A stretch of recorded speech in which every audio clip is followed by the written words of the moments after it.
विद्या प्रकाशन मंदिर private limited.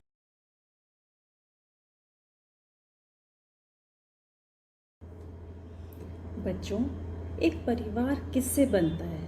परिवार के लोगों से। इसी तरह से देश किससे बनता है? देश के निवासियों से। अगर देश के निवासी अच्छा काम करेंगे तो वो देश अच्छा कहलाएगा। अगर हम देश के निवासी गलत काम करेंगे तो वो देश गलत या बुरा कहलाएगा। तो अपने देश या अपने समाज या अपने परिवार का नाम अच्छा बनाए रखना या उसकी छवि अच्छी बनाकर रखना, ये हमारे हाथ में होता है। तो आज मैं चित्रा बंसल, आपकी हिंदी की अध्यापिका, आपकी हिंदी की पुस्तक उल्लास का जो पाठ आपको पढ़ाने जा रही हूँ, उसमें आप यही देखेंगे कि किसी एक व्यक्ति के काम का उसके पूरे देश और समाज पर क्या असर होता है। तो आइए पढ़ते हैं पाठ और समझने की कोशिश करते हैं। पाठ का नाम है मैं और मेरा देश। मेरे साथ साथ आपने पढ़ना है अपनी पुस्तक में या स्क्रीन पर देखते हुए, और एक एक शब्द का उच्चारण करना है, उसको समझना है। शुरू करते हैं। हमारे देश के महान संत स्वामी राम तीर्थ एक बार जापान गए। वे रेलगाड़ी में यात्रा कर रहे थे। एक दिन ऐसा हुआ कि उन्हें खाने को फल न मिले। उन दिनों फल ही उनका भोजन था। जब हम उपवास रखते हैं या कुछ संत लोग जो होते हैं वो ये प्रण ले लेते थे कि कुछ दिन वो कोई अन्न नहीं खाएंगे, केवल फल खाएंगे।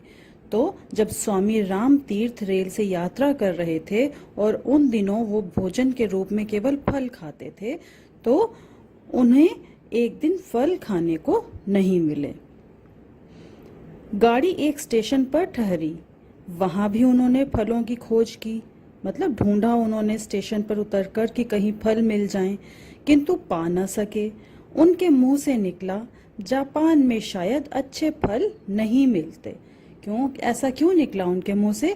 क्योंकि उन्होंने पहले भी बहुत ढूंढा, यहाँ पर जब स्टेशन पर गाड़ी रुकी यहाँ भी ढूंढा, पर कहीं उन्हें फल मिले ही नहीं। तो उनके मन में आया और वही उन्होंने बोला कि शायद जापान में अच्छे फल नहीं मिलते होंगे।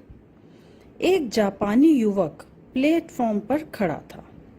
उसने ये शब्द सुन लिए। सुनते ही वह भागा और कहीं दूर से एक टोकरी ताजे फल लेकर आया। उसने वे फल स्वामी राम तीर्थ को भेंट किए और कहा, लीजिए, आपको फलों की जरूरत थी। भेंट मतलब उपहार देना। और उसने बड़े प्यार से, सम्मान से स्वामी जी को वो फलों की टोकरी भेंट कर दी। ठीक है, कौन से देश की बात हो रही है? ये जापान की। और स्वामी जी स्टेशन पर क्या ढूंढ रहे थे, क्या खोज रहे थे? फल। क्यों? क्योंकि उन दिनों वो भोजन के रूप में केवल फल ग्रहण करते थे। स्वामी जी ने समझा कि यह कोई फल बेचने वाला है। उन्होंने उससे फलों के दाम पूछे, पर उसने दाम लेने से इनकार कर दिया। इस बात से आपको क्या समझ में आ रहा है कि उस युवक को ये बात अच्छी नहीं लगी कि कोई बाहर का, किसी अन्य देश का व्यक्ति उसके देश के बारे में ऐसी विचारधारा बना रहा है या ऐसा सोच रहा है कि उस देश में अच्छे फल नहीं मिलते। तो उससे रहा नहीं गया और वो भागा और कहीं से ढूंढकर अच्छे फलों की टोकरी उनको दी और उसके बदले में दाम भी नहीं लिया। तो इससे क्या स्वामी राम तीर्थ के मन पर क्या प्रभाव पड़ा होगा कि जापान में अच्छे फल मिलते हैं, एक तो ये, और दूसरा कि वहाँ के लोग अपने देश से कितना प्रेम करते हैं, मानवता कितनी है उनके अंदर कि वो यदि किसी की जरूरत है किसी चीज की और उसको वो नहीं मिल पा रही है तो वो उसको देने के लिए कितने तत्पर हैं। तो जापान के बारे में अभी अभी स्वामी राम तीर्थ जो सोच रहे थे उनका वो विचार भी बदल दिया उस युवक ने, और जापानियों के बारे में कि जापान के नागरिक कैसे हैं, वहाँ के लोग अपने देश से कितना प्रेम करते हैं, मानवता से कितना प्रेम करते हैं, ये भी समझ में आ गया। बहुत आग्रह करने पर उसने कहा, आप इनका मूल्य देना चाहते हैं तो अपने देश में जाकर किसी से ये ना कहिएगा कि जापान में अच्छे फल नहीं मिलते। क्या पता चल रहा है आपको उस युवक की बात से? कि उसे अपने देश के मान सम्मान की, इज्जत की कितनी परवाह है। वो नहीं चाहता कि अन्य देश का कोई व्यक्ति उसके देश से कोई ऐसी धारणा लेकर जाए, ऐसी सोच लेकर जाए कि उस देश में किसी चीज की कमी है या फिर उस देश के नागरिक स्वभाव से अच्छे नहीं हैं। तो उसने ये दोनों ही बातें स्वामी राम तीर्थ को बता दी अपने स्वभाव से, अपने उस नेक काम से।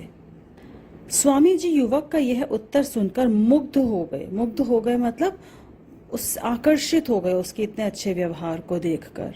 उस युवक ने अपने इस कार्य से अपने देश का गौरव न जाने कितना बढ़ा दिया। गौरव मतलब सम्मान।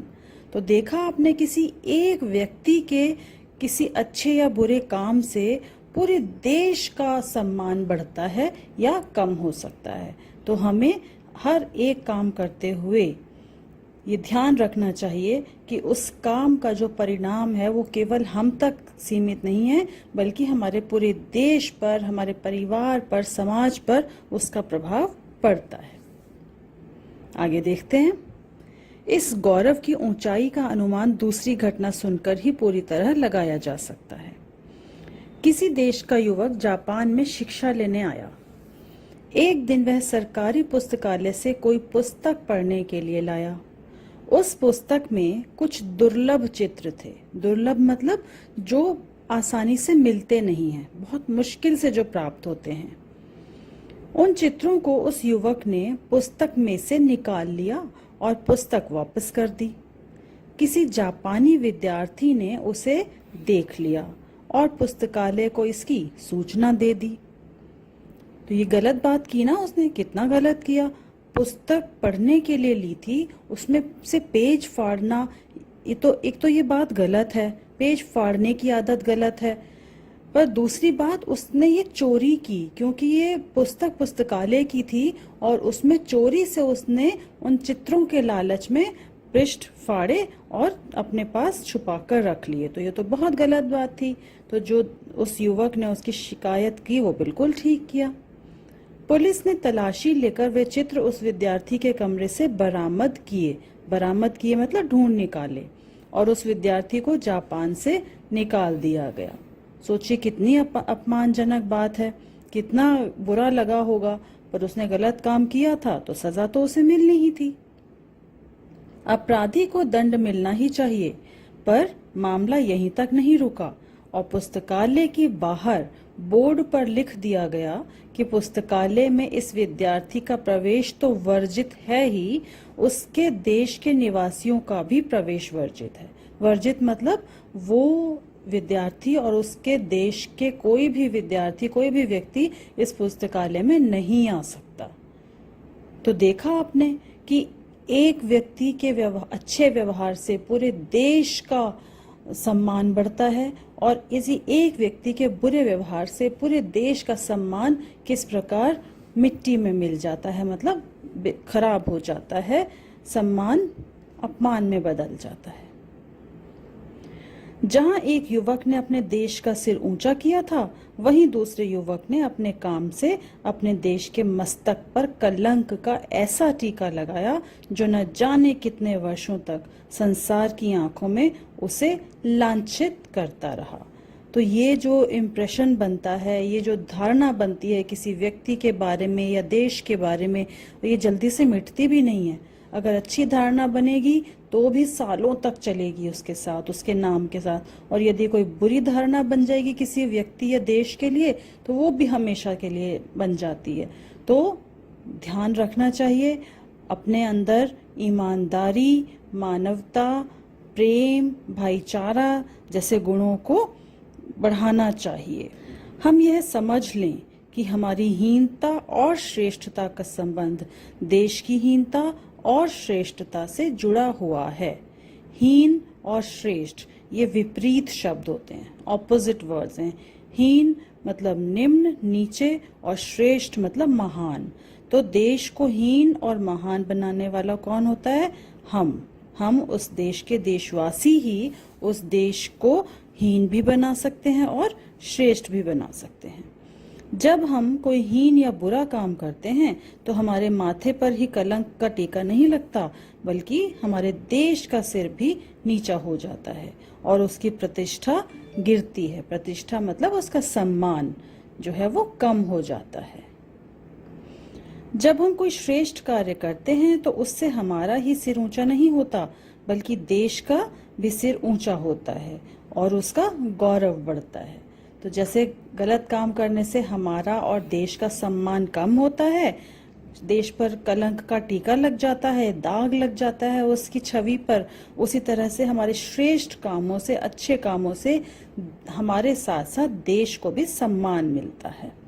इसलिए हमें कोई ऐसा कार्य नहीं करना चाहिए जिससे हमारे देश की प्रतिष्ठा पर आंच आए। अब देखते हैं कि हम किस श्रेणी में आते हैं। हम अच्छे काम करते हैं या हम बुरे काम करते हैं। हम अपने आप को हीन कह सकते हैं या श्रेष्ठ कह सकते हैं। तो अब ये जांच करते हैं चलिए अपनी। क्या आप चलती रेलों में, मुसाफिर खानों में, क्लबों में, चौपालों पर और मोटर बसों में कभी ऐसी चर्चा करते हैं कि हमारे देश में यह नहीं हो रहा, वह नहीं हो रहा और यह गड़बड़ है, वह परेशानी है? साथ ही क्या आप अपने देश की तुलना किसी अन्य देश के साथ करते हैं कि कौन सा श्रेष्ठ है और कौन सा देश हीन है? यदि हाँ, तब आपको चिंता होगी कि देश की प्रतिष्ठा को बनाए रखने के लिए हमें क्या करना चाहिए। यानी कि अगर आपके दिल में अपने देश के लिए ऐसे विचार आते हैं कि हमारे देश में किस चीज़ की कमी है, कहाँ हमें सुधार करने की आवश्यकता है, तो इसका मतलब कि आप अपने देश की प्रतिष्ठा के लिए, मान सम्मान के लिए चिंता करते हैं। क्या आप कभी केला खाकर छिलका रास्ते में फेंकते हैं? अपने घर का कूड़ा बाहर फेंकते हैं? अब शब्दों का प्रयोग करते हैं, इधर की उधर, उधर की इधर लगाते हैं। अपने घर, दफ्तर, गली को गंदा रखते हैं।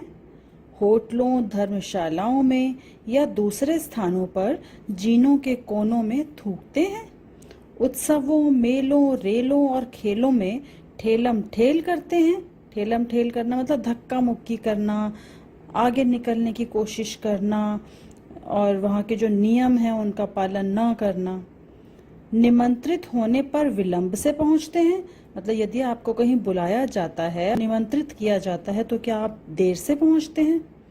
वचन देकर भी घर आने वालों से समय पर नहीं मिलते और इसी तरह शिष्ट व्यवहार के विरुद्ध आचरण करते हैं। शिष्ट मतलब अच्छा व्यवहार। पर अगर आप ये सब करते हैं जो अभी हमने पढ़ा, तो इसका मतलब आपका व्यवहार शिष्ट नहीं है। आपके व्यवहार में बहुत सारी कमियां हैं। यदि आपका उत्तर हाँ है, यानी कि अगर आप ये सब करते हैं जो अभी अभी हमने पढ़ा, तो आपके द्वारा देश के सम्मान को भयंकर आघात लग रहा है। आघात मतलब चोट पहुंच रही है। इसका मतलब ये है कि हमें किसी को, यदि हमने समय दिया है तो उसे हमें मिलना चाहिए समय पर। कहीं यदि हमें पहुंचने के लिए समय दिया गया है तो हमें समय पर पहुंचना चाहिए।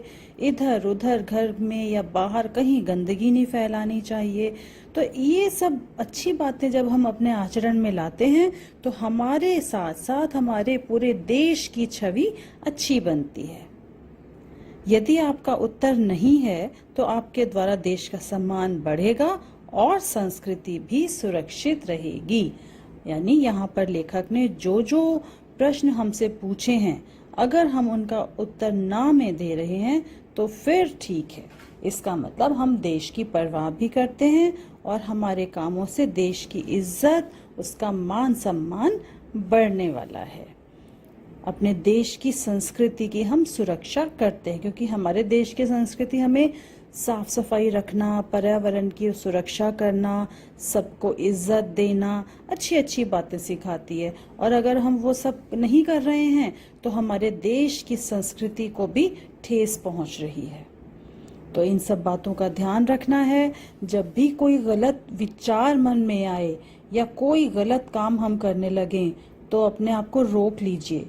ये सोचिए कि ये गलत काम सिर्फ आपको प्रभावित नहीं करेगा, बल्कि आपके परिवार, आपके समाज और पूरे देश पर इसका प्रभाव पड़ेगा। तो बच्चों, देखा आपने कैसे एक युवक ने अपने अच्छे आचरण से अपने पूरे देश का नाम ऊंचा उठा दिया, और वहीं दूसरी ओर एक बच्चे की बेईमानी करने से, चोरी करने से उसका ही नहीं उसके पूरे देश का नाम खराब हो गया। तो हमें इस बात का ध्यान रखना है, कभी भी जानबूझकर तो बिल्कुल भी नहीं, और गलती से भी कोई एक ऐसा काम नहीं करना जिसकी वजह से हमारे देश या समाज या परिवार के नाम पर कोई दाग लगे, कोई ये कहे कि उस देश के या उस समाज, उस परिवार के लोग ऐसे हैं, ऐसा काम करते हैं। तो हमेशा कोई भी काम करने से पहले सोच लेना है ये काम सही है या गलत। तो अब हम चलते हैं। हमेशा इन पढ़ी हुई बातों का ध्यान रखिए और अमल में लाने की कोशिश कीजिए। विद्या प्रकाशन मंदिर प्राइवेट लिमिटेड।